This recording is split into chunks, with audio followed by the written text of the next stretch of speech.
Située dans les Yvelines, la ville de Thoiry est souvent synonyme d'éléphants, de lions, de girafes et autres animaux sauvages.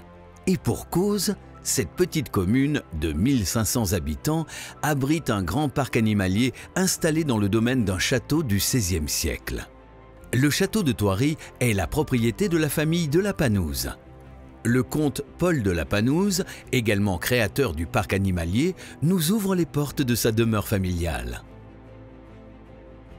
Thoiry est un théâtre de l'histoire et un théâtre de la nature. Le théâtre de l'histoire, on est dedans. Le théâtre de la nature, il est à côté. Voilà. Et on passe de l'un à l'autre.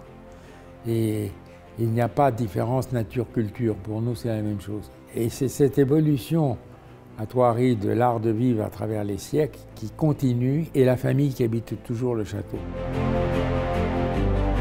Véritable entreprise familiale, le château de Thoiry s'inscrit dans la lignée des châteaux qui ont su se renouveler et évoluer avec le temps.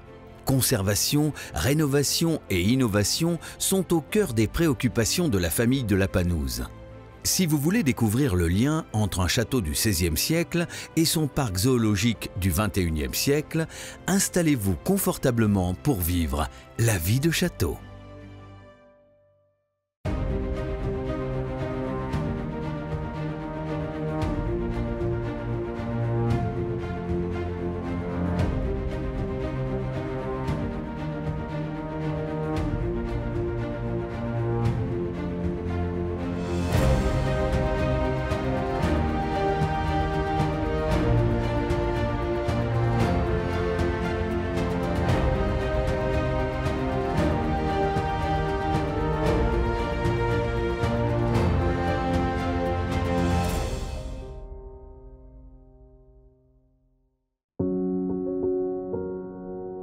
Lorsque l'on arrive à Thoiry, l'attention est rapidement attirée par ce château Renaissance trônant sur les hauteurs de la ville. La lumière du soleil frappe gracieusement la demeure aux dimensions harmonieuses. Edmond de la Panouze, fils de Paul et président de Thoiry Événements, nous emmène faire un tour du propriétaire. Le château de Thoiry est très bien placé parce qu'il est à peu près il est à 42 km sur être précis, je dirais, du périphérique. Surtout 25 km de Versailles, donc on est à l'ouest de Paris. C'est le croisement de deux plateaux, c'est ce qu'on appelle la plaine de Versailles et la plaine de Nauf. On est plus haut que Montmartre. C'est le premier château qui a été construit sur une colline, donc il est assez balayé par les vents. Mais aussi, il révèle quelques secrets dans sa construction. Le château de Thoiry n'a pas uniquement été pensé comme un lieu d'habitation. Il est également le témoin de l'ésotérisme français, grâce à son architecture basée sur le nombre d'or et une orientation minutieusement réfléchie. Le château de Thoiry est situé à la latitude de 48,50 °, et une latitude exceptionnelle parce que c'est celle où le carré solsticial est formé de 4 triangles de Pythagore qui se croisent. Donc le château de Thoiry est le pivot d'un calendrier solaire dont l'horizon est le cadran, et les aiguilles sont les transparences des pièces du rez-de-chaussée. Et ça, c'est un monument qui est unique, il n'y en a pas d'autre. Ça marche parce que le château sur une colline est à la même altitude que les lignes de côte qui l'entourent à 10 km. Si le château était plus haut, le soleil se levait trop à gauche avant l'heure. Si le château était trop bas, le soleil se levait après l'heure et trop à droite. À chaque solstice, d'été comme d'hiver, c'est un spectacle unique qui se joue à Thoiry. Lors du lever en été et au moment du coucher en hiver, le soleil flamboyant s'installe dans les salles du château et traverse de part et d'autre le vestibule central. Le château s'harmonise alors avec la course du soleil grâce à une transparence unique. Quand on arrive sur le château, ce qu'on voit, c'est la finesse de ses lignes, surtout. Et puis, quand on fait le tour du parterre nord-est, on voit les 5 fenêtres en parfaite transparence. Et pour ça, cette fenêtre qui est ici est 2 pieds plus loin que celle-là pour compenser la largeur du château, parce qu'un pont, vous voyez bien l'arche centrale et moins les arches latérales. De l'autre côté, la fenêtre en transparence avec l'équivalent vis-à-vis, ça donne la transparence pour le lever du soleil à l'équinoxe. Donc cette transparence des pièces du rez-de-chaussée qui est exceptionnelle. Le premier étage est un pont avec 5 arches qui s'ouvrent sur le vide lumineux du ciel. Donc Thoiry est très spécial pour ça. On est sur un château historiquement qui est un château construit au XVIe siècle. C'est un des rares châteaux existants fait par Philibert Delorme et son frère, Jean Delorme. avec M. Humbert comme maître maçon. C'est une équipe, hein, à chaque fois, c'était toutes ces équipes qui construisaient les châteaux comme ça. Construit pour Harold Moreau, qui était trésorier du roi Henri II, donc en pleine guerre de religion. Donc c'est un château qui discrètement cache sa recherche ésotérique par une architecture de ce qu'on appelle le style français. Le château de Thoiry est construit en lieu et place d'un pavillon de chasse. Les 18 et 19e siècles voient le château s'agrandir avec l'extension des pavillons. L'ensemble est alors constitué de tous les éléments classiques des châteaux de son époque. Communs et écuries complètent l'ensemble des bâtiments du domaine et accueillent aujourd'hui le restaurant ainsi que la boutique du parc. En plus de son château et de son parc animalier, le domaine de Thoiry se caractérise par ses jardins qui ont également évolué au cours des générations. Le domaine est réparti un peu comme suit. On a le château qui est quasiment la porte d'entrée, parce que c'est la première chose qu'on voit en arrivant. Il est entouré au nord-est et au sud-ouest par justement 2 grandes perspectives et les jardins à la française. Autour des jardins à la française, vous avez les jardins anglo-chinois qui étaient faits un peu plus tard. Le premier était au XVIIIe siècle, anglo-chinois au XIXe siècle. Où là, c'est une autre vision. C'est l'homme qui façonne la nature et qui fait plus vrai que nature. Donc on devient un théâtre de la nature. C'est un peu les prémices de ce que sera le parc animalier. Et dans cet ensemble de jardins anglo-chinois, donc avec cette végétation qui a l'air très naturelle, mais qui est vraiment, chaque arbuste, chaque arbre est placé pour une raison décorative précise, vous avez un labyrinthe qui, lui, est dans la partie centrale du parc animalier actuel. Et le parc animalier, lui, il vient dans l'extension de cette vision, c'est-à-dire que on s'inspire des jardins chinois impériaux. C'était des énormes jardins où on lâchait les animaux qui étaient amenés du monde entier. Et l'idée, c'est vraiment de donner un grand territoire à ces animaux. Et le parc vraiment se fond dans la partie jardin anglais, avec la réserve qui fait toute la partie la plus forestière, je dirais. C'est la transition. Dans la zone de transition, vous avez la réserve africaine, qui est la fameuse réserve historique qui, vous arrivez, vous vous baladez en voiture.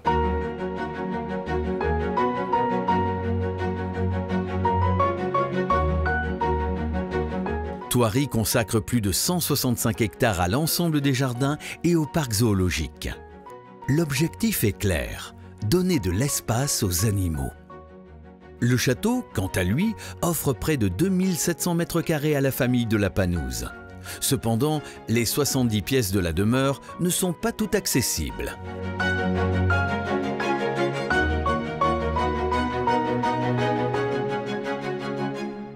À Thoiry, quand le visiteur vient visiter le château, il visite que le rez-de-chaussée. D'abord, pourquoi? Parce que le château est un château habité.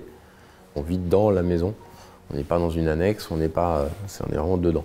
Donc tout le premier étage et le deuxième étage servent pour l'habitation. Vous allez voir une succession de salons qui sont en enfilade. C'est comme si on passait d'une scène à une autre, avec une émotion du décor, parce qu'il y a une partie qui est très 18e. On va commencer par la chambre angélique. Il y a eu 4 angéliques qui ont été châtelaines de Thoiry. Et il y a un lit avec des broderies 17e. Il y a un Cupidon, les yeux bandés, qui est en haut. Il a vécu les amours des châtelaines successives dans cette chambre.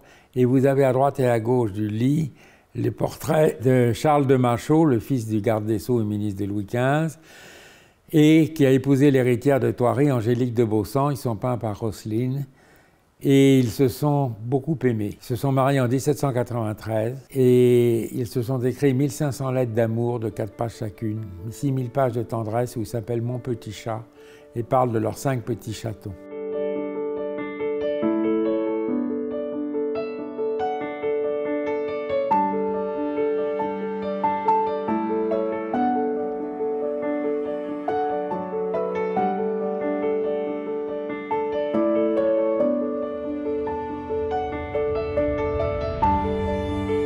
Nous sommes ici dans le salon blanc. Nous sommes accueillis par la grand-mère d'Angélique de Baussan. Et c'était une femme étonnante. Elle s'est mariée 3 fois. On l'a appelée la veuve Bontemps. Quand elle était mariée, elle était une femme très aimante et fidèle. Et entre 2 maris, elle avait une vie assez joyeuse. On l'appelait la veuve Bontemps. Angélique avait joué de plusieurs instruments de musique. Elle avait un clavecin qui est un instrument remarquable. Mon fils m'a dit il faut qu'on accepte qu'il soit classé, parce qu'il est le seul clavecin de Blanchet ancien qui reste. Il a gardé ses cordes et la plupart de sa mécanique. Et donc, il a été repeint par Christophe Huette avec les singes musiciens. C'est un instrument exceptionnel.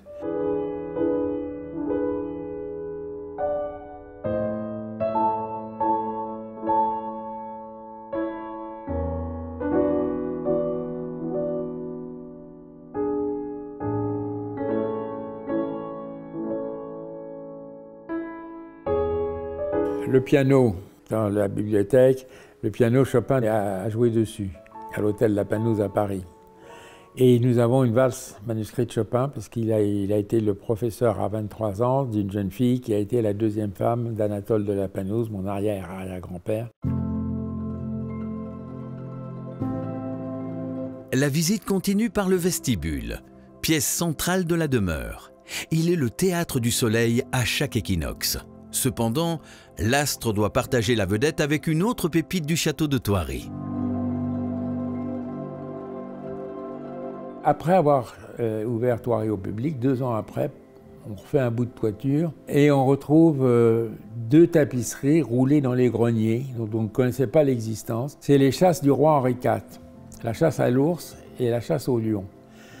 À Paris, vous avez la rue de l'Hôtel des Ours, c'est là où il y avait les ours du roi, et puis il y avait la rue de l'Hôtel des Lions, où il y avait les lions du roi. Il les lâchait dans les forêts d'Île-de-France pour la chasse. La chasse au lion est quand même assez courageuse. On jetait une couverture plombée sur la tête du lion et on essayait de le tuer à l'épée. Henri IV est le dernier roi qui ait chassé les lions dans les forêts de l'Île-de-France.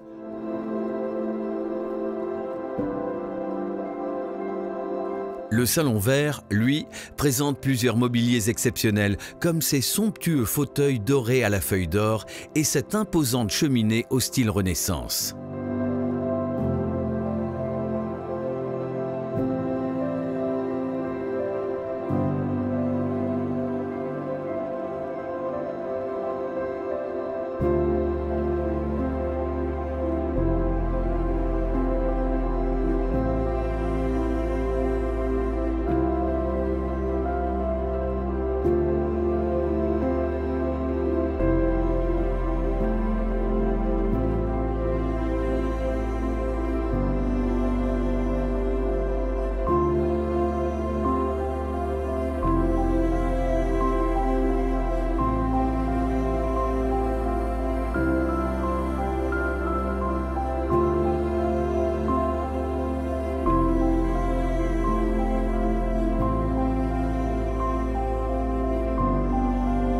Ensuite, vous avez la salle à manger, qui est assez exceptionnelle, parce que dedans, vous avez une grande tapisserie sur le mur, qui est la tapisserie qui fait partie de la série des Don Quichotte.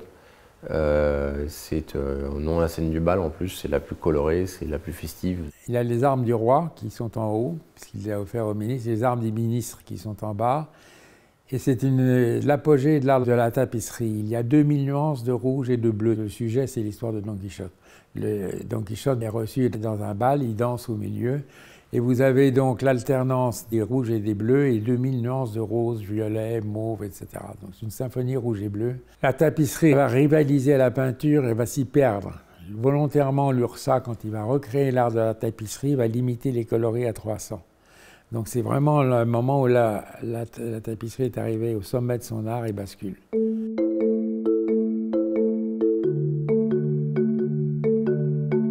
Le château de Thoiry conserve également un grand fonds d'archives, composé de plus de 450 000 pièces. Dans ces vitrines sont notamment exposés le livre des finances de la France au XVIIe siècle, une correspondance de plus de 600 lettres entre la famille de France et la famille d'Espagne, et même une tenue de pair de France ayant appartenu à un ancêtre de la famille de la Panouse.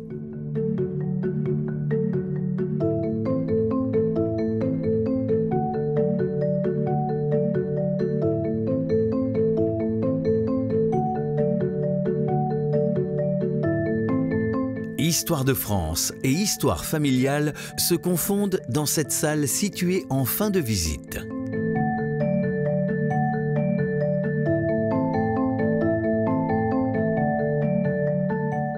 Le visiteur pourra également se plonger dans l'histoire du parc animalier et ainsi comprendre les origines de la création de ce zoo.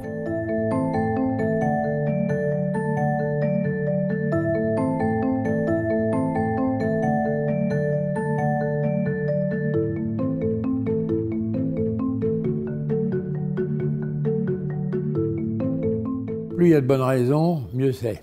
Mes parents vendaient du capital tous les ans pour payer les déficits des 2 châteaux familiaux. Il y a le château de Thoiry, mais il y a aussi le château du Colombier dans l'Aveyron, qui est le château fort familial, qui était déjà dans la famille au XIe siècle.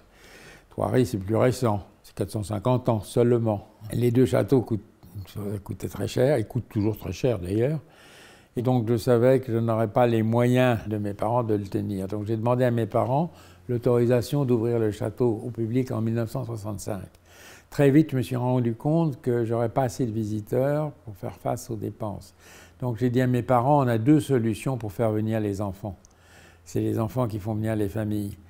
Un parc d'attractions, ça aurait détruit le cadre qu'on voulait sauver. Et j'ai dit à mes parents, le jour où Disneyland viendra en Espagne, Thoiry sera obsolète, on n'aura pas les moyens de suivre. Et puis on va détruire le site. Par contre, les animaux ont 2 avantages. Ils sont en harmonie avec les arbres et ça ne se démodera jamais. C'est comme les meubles, comme les archives. Plus le temps passe, plus ils prennent de valeur. Alors j'ai fait un petit parc zoologique traditionnel, aidé par Jean Richard, qui a été formidable. Et puis un certain monsieur de Moléon, qui avait un petit zoo à Romorantin. Les seuls qui m'aient accueilli comme stagiaire, les zoos d'État ne m'ont pas voulu parce que je n'avais pas de diplôme. C'est quand j'ai eu une éléphante qui vivait avec une chèvre pour l'accompagner, des lions dans une cage et une fosse à ours. Puis je me suis dit, c'est idiot, j'ai créé des trucs étroits et moches que j'ai cachés par des plantations. Alors quand on cache avec des plantations, c'est pas beau. C'est pas possible. Et c'est là où j'ai eu l'idée de mettre les visiteurs en cage et les animaux en liberté. Alors la cage à roulettes, c'est la voiture. En plus, c'est une partie de domicile qu'on a avec toi. Quand j'ai fait le parc animalier, j'ai fait un jardin écologique du XXe siècle. C'est-à-dire un jardin qui donnait aux animaux, par rapport au parc zoologique traditionnel, leur donnait de vastes espaces et surtout, plus encore de mettre les visiteurs en voiture au milieu des lions, ce qui a été la grande réussite de Thoiry. Ça a été de mettre plusieurs espèces d'herbivores ensemble sur un même territoire. Personne ne l'avait fait, tout le monde pensait que c'était impossible. D'ailleurs, le professeur Nouvel du Muséum d'histoire naturelle avait écrit à tous les ministères pour qu'on m'interdise à ce jeune homme qui n'était ni vétérinaire ni zoologiste de mettre les animaux, mélanger les espèces, que ça allait s'entretuer et tout. Et à Thoiry, ça s'est parfaitement passé. Malgré les fortes oppositions, Thoiry inaugure son zoo le 5 mai 1968. Le parc ouvre officiellement ses portes à la première voiture le 12 mai de la même année. C'est plusieurs centaines de familles qui se bousculent à l'entrée de la réserve africaine. Depuis plus de 50 ans, le zoo de Thoiry continue d'évoluer et d'accueillir de nouvelles espèces.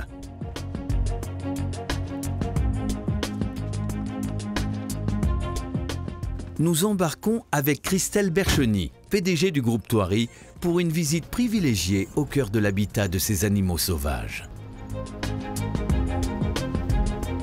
Vous pouvez faire le parcours qui fait à peu près 8 km, 40 minutes de visite, au milieu des antilopes, des rhinocéros, des girafes, des éléphants et des 3 éléphants aujourd'hui à Thoiry, puisque Yabou, le petit dernier, est arrivé vendredi dernier. Et vous avez aussi une réserve, donc ça se passe en 2 réserves, une réserve américaine et une réserve africaine qu'on visite en voiture, en famille, en pouvant justement à son rythme découvrir les animaux qui vivent tous ensemble. Vraiment, on a recréé une sorte de milieu naturel où les animaux cohabitent tous ensemble. Alors sur les 2 réserves, on va trouver 200 espèces et 300 animaux. Il y a vraiment 3 parcs distincts. Il y a le parc à pied qui est juste ici, qui fait à peu près 65 hectares. La réserve africaine, historiquement, qui a été une des premières ouvertes, avec, on a tous dans cette image des premières voitures qui rentraient dans ce parc, prendre un contre-pied. Et ça, c'est l'ADN de Thoiry, du groupe Thoiry, c'est d'essayer de maximum offrir la semi-liberté à nos animaux. Et même dans nos projets d'hébergement, comme les tanières qui ont ouvert en 2020, et ben c'est l'être humain qui est dans un petit bloc. La tanière, c'est un open bay de 2 mètres sur 2 mètres, et qui par contre qui a une grande vision. Et le concept, c'est de voir sans être vu au sein de la réserve américaine qu'on ira voir tout à l'heure. Donc là, vous avez les girafes.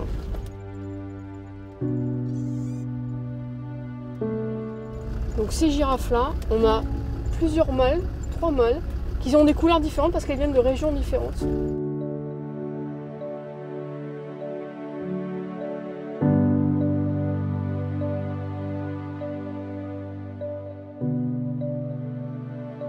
Là, on rentre dans le safari en Amérique. Donc là, on est plus dans le domaine des ours et des loups, des coyotes. Et puis les tanières qui ont ouvert elles aussi en 2021, de façon à pouvoir justement, regardez, ça c'est l'heure de la sieste. Ici, c'est l'heure de la sieste. Donc vous allez voir, juste derrière vous là-bas, vous avez dans la tanière la maman ours avec son ourson. Et là, vous avez papa ours qui récupère.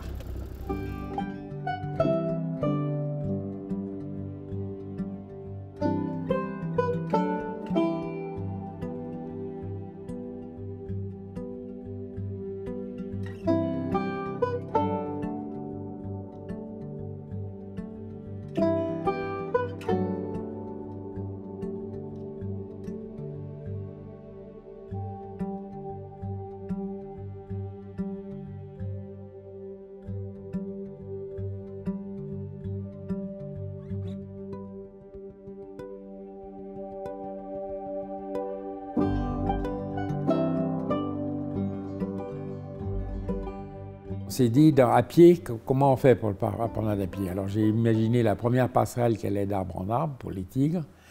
Et j'ai imaginé ensuite après les tunnels de verre pour traverser le territoire des lions, des tunnels de verre à demi enterrés, ce qui fait qu'on est dans la position de la proie par rapport au prédateur. Thoiry est un lieu où on s'amuse, c'est ludique. Il y a des filets dans les arbres à Thoiry. Même les parents peuvent aller avec les enfants à 6 et 9 mètres de haut. Alors ils peuvent rêver être soit Tarzan, soit des chimpanzés ou des gorilles dans les arbres. En complément d'une expédition dans les réserves zoologiques, les équipes de Thoiry proposent aux visiteurs de poursuivre leurs aventures jusque dans les profondeurs du château grâce à une activité culturelle atypique qui ravira petits et grands. On a un des tout premiers châteaux à avoir lancé un escape game, ce qui plaît beaucoup, qui est dans les caves du château. Les caves anciennes, hein, on est avec les vieilles caves avec la pierre meulière apparente et tout, c'est très joli et ça donne une vraie ambiance.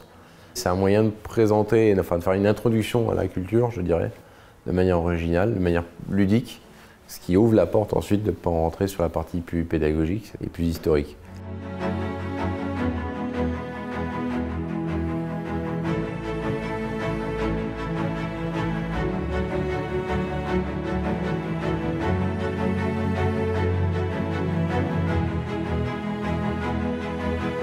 Vous l'aurez compris, le château et le zoo de Thoiry ne cessent de se renouveler pour faire vivre le domaine. Il sera bientôt possible de dormir au milieu des animaux et de visiter le parc en immersion dans des véhicules totalement électriques. Pour accueillir des événements tout en préservant le château, l'équipe de Thoiry s'est récemment dotée d'une orangerie. Avec plus de 500 mètres carrés, elle permet d'accueillir jusqu'à 650 personnes pour des cocktails, des conférences ainsi que des mariages.